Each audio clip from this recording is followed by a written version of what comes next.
Hello നമസ്കാരം. അപ്പോൾ നമ്മുടെ നബിദിനാഘോഷത്തിൻ്റെ ഭക്ഷണ വിതരണങ്ങളൊക്കെ കഴിഞ്ഞു. ഇനിയിപ്പോൾ അതിനോടനുബന്ധിച്ചുള്ള ഘോഷയാത്രയും പതാക ഉയർത്തൽ ചടങ്ങും പിന്നെ കുട്ടികളുടെ ദഫ് പരിപാടിയും. അപ്പോൾ എൻ്റെ നാട്ടിൽ ഏകദേശം നമ്മുടെ ഈ ഒരു 10-15 കിലോമീറ്റർ ചുറ്റളവിലെല്ലാം ആ ഘോഷയാത്ര പോകും. അപ്പോൾ അവിടെയുള്ള സ്വീകരണങ്ങളും കുട്ടികളുടെ ദഫ് മുട്ടും അതൊക്കെയാണ് ഇനി അടുത്ത ഈ വീഡിയോയിൽ കാണാൻ പോകുന്നത്. അപ്പോൾ വീഡിയോ ഫുള്ളായി സ്കിപ്പ് ചെയ്യാതെ കാണാൻ ശ്രമിക്കുക. നിങ്ങൾക്ക് എല്ലാവർക്കും ഇഷ്ടപ്പെടും. ഘോഷയാത്രയ്ക്ക് സമാരംഭം കുറിച്ചുകൊണ്ട് പതാക ഉയർത്തൽ കർമ്മം നടക്കുന്നു. അപ്പോൾ പതാക ഉയർത്തുന്ന ചടങ്ങാണ് നടന്നുകൊണ്ടിരിക്കുന്നത്. അതായത് നമ്മുടെ നാട്ടിൽ മദ്രസയ്ക്കും പള്ളിക്കുമായി നമ്മളെല്ലാം കമ്മിറ്റി കൂടി തിരഞ്ഞെടുക്കുന്ന ഒരു പ്രസിഡൻ്റ് ഉണ്ടാവും. ആ പ്രസിഡൻ്റാണ് ഈ പതാക ഉയർത്തൽ കർമ്മം നിർവഹിക്കുന്നത്. അദ്ദേഹം പതാക ഉയർത്തി കഴിഞ്ഞാൽ പിന്നെ നമ്മൾ ദുആ ചെയ്യും. ദുആ കഴിഞ്ഞതിന് ശേഷമാണ് നമ്മുടെ റാലി വരിവരിയായി റോട്ടിലൂടെ മുന്നോട്ട് പോകുന്നത്. ഏകദേശം നമ്മുടെ ചുറ്റളവിലെല്ലാം ആ റാലി എത്തിപ്പെടും. അപ്പോൾ പാട്ടും കാര്യങ്ങളും എല്ലാമായിട്ടാണ് പോവുക. ഇപ്പോൾ ദുആ നടന്നുകൊണ്ടിരിക്കുകയാണ്. ഈ ദുആ കഴിഞ്ഞ് കഴിഞ്ഞാൽ റാലി പുറപ്പെടും. ഇതെല്ലാ വർഷവും നടക്കുന്നൊരു സംഭവമാണ്. ഇപ്പോൾ റാലി ഏകദേശം പോകാനുള്ള തയ്യാറെടുപ്പിലാണ്. ഇപ്പം നമ്മൾ ഘോഷയാത്ര തുടങ്ങുന്നതിന് മുൻപായിട്ട് നമ്മൾ അടുത്തുള്ള കുട്ടികളും സ്ത്രീകളുമായിട്ട് ഒരുപാട് ആളുകൾ തടിച്ചു കൂടിയിട്ടുണ്ട്. അപ്പോൾ അവർക്ക് ജസ്റ്റ് ഒന്ന് കാണാൻ വേണ്ടിയിട്ടാണ് ഇപ്പോൾ ഈ ദഫ് കളിക്കുന്നത്. നോർമലായിട്ട് നമ്മൾ ഘോഷയാത്രയിൽ അങ്ങനെ കളിക്കില്ല. ഒരു ചടങ്ങെന്നുള്ള നിലക്ക് ഇവരെ കൊണ്ടുപോവുകയാണ് ചെയ്യുന്നത്. പക്ഷേ ദഫ് ഷോ ഫുള്ള് ലാസ്റ്റ് സ്റ്റേജിൽ വെച്ചായിരിക്കും, രാത്രി പരിപാടിയിലായിരിക്കും ഫുള്ള് കളിക്കുക. അപ്പോൾ അവർക്ക് കാണാൻ വേണ്ടി മാത്രം.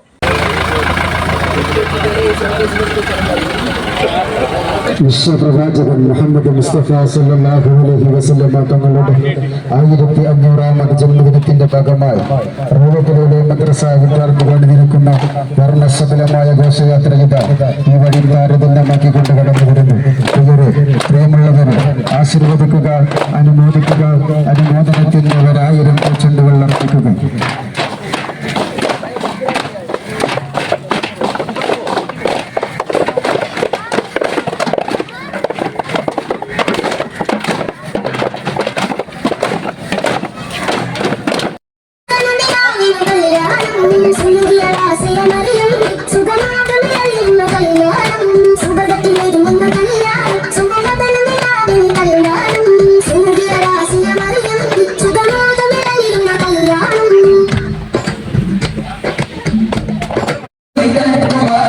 ഇപ്പം നമ്മൾ ഘോഷയാത്ര പോകുന്ന വഴിയിൽ ഓരോ വീടുകളിൽ എത്തുമ്പോൾ ആ വീട്ടിലെ കുട്ടി ആ ദഫിൽ മത്സരത്തിലുണ്ടെങ്കിൽ അവരുടെ വീട്ടുകാർ ആവശ്യപ്പെട്ട് കഴിഞ്ഞാൽ അവരുടെ വീട്ടിൻ്റെ മുന്നിൽ വെച്ച് നമ്മൾ ഇതേപോലെ കുറച്ച് നേരം കളിക്കും. അപ്പോൾ അവർ ആ കുട്ടിയുടെ പേരിലേക്ക് നോട്ടുമാലയോ പൈസയോ അവരെ കമ്മിറ്റിക്കാരിൽ ഏൽപ്പിച്ചിട്ട് അവരൊരു തുണി എടുത്ത് ആ തുണി നമ്മൾ കൊടുക്കലാണ്. അപ്പോൾ അവർ ആ കുട്ടിയുടെ മേത്തേക്ക് എറിയും. അപ്പോൾ അതിന് പകരം അവർ പൈസ കമ്മിറ്റിക്കാരുടെ കയ്യിൽ കൊടുക്കും. ആ പൈസ നമ്മൾ അത് പഠിപ്പിച്ച ഉസ്താദന്മാരുടെ കയ്യിലേക്കാണ് ആ പൈസ എത്തുക.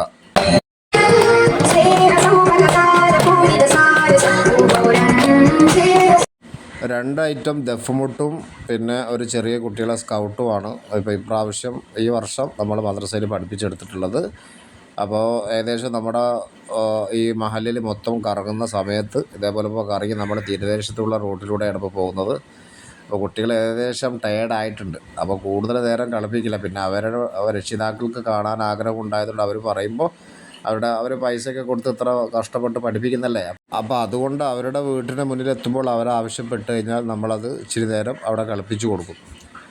അങ്ങനെ ഘോഷയാത്ര റാലിയും ഏകദേശം ഇവിടെ അവസാനിക്കാൻ പോവുകയാണ്. പിന്നെ ഇനി ബാക്കി പരിപാടികളെല്ലാം രാത്രി സ്റ്റേജിൽ വെച്ചിട്ടായിരിക്കും. അതിൽ പാട്ടും പ്രസംഗവും ക്വിസ് മത്സരവും ദഫ്മുട്ടും സ്കൗട്ടും അർബനമുട്ടും എല്ലാം ഉണ്ടാവും. അത് അടുത്ത വീഡിയോയിൽ നമുക്ക് കാണാം. അപ്പോൾ വീഡിയോ ഇഷ്ടപ്പെട്ടവർ നമ്മുടെ ചാനലൊന്ന് സപ്പോർട്ട് ചെയ്യുക, സബ്സ്ക്രൈബ് ചെയ്യുക. എല്ലാവർക്കും നന്ദി. Thank you.